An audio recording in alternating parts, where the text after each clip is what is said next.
ခမ ्या မှာအတိတ်ကိုပြန်သွားပြီးတစ်ခုခုကိုပြင်ဆင်နိုင်တဲ့အခွင့်အရေးရှိမယ်ဆိုရင်အဲ့ဒီတစ်ခုခုထဲမှာကိုယ့်ရဲ့ဖြစ်တည်မှုကိုဖျက်ဆီးပစ်တာမျိုးရောပါမလားသိပ္ပံပညာရှင်တွေကြားမှာကြော်ကြားတဲ့ grandfather paradox ဆိုတာရှိတယ်စဉ်းစားကြည့်အောင်ခမ ्या အချိန်ဆက်ကိုတုံးပြီးအတိတ်ကိုပြန်သွားတယ်ပြီးတော့မတော်တဆဖြစ်ဖြစ်သမင်ပဲဖြစ်ဖြစ်ခမ ्या ရဲ့ဘိုးဘွားတွေကိုသူတို့အိမ်တော်မကြဆိုပါစို့အကျိုးဆက်ကဘာဖြစ်မလဲသူတို့မရှိရင်ခမ ्या ရဲ့မိဘတွေလူလောကထဲရောက်မလာဘူးခမ ्या ရဲ့မိဘတွေမရှိရင်ခမ ्या လည်းလူဖြစ်မလာတော့ဘူးအဲ့ဒီတော့မင်းဆရာရှိတာကလက်ရှိမှာအတိတ်ကိုပြန်သွားပြီးခမ ्या ဆိုတာကတကယ်ရှိနေသေးရဲ့လားတချို့ကတော့ပြောကြတယ်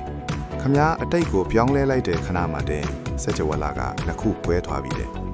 ခမ ्या မမွေးဖွားလာတော့တဲ့စัจ java လာအတစ်တစ်ခုကိုခမ ्या ကိုယ်တိုင်ဖန်တီးလိုက်တာပေါ့ဒါပေမဲ့အဲ့ဒီအပိုင်စัจ java လာထဲမှာခမ ्या ဟာသူစိမ့်တစ်ယောက်တည်းမပို့တော့ဘူးအတိတ်ဆိုတာပြင်ဆင်ဖို့ထက်သင်ခန်းစာယူဖို့အတွက်ပဲတည်ရှိနေတာဖြစ်နိုင်ပါတယ်ခမ ्या ရောအတိတ်ကိုပြန်သွားဖို့တတ်တည်ရှိရလား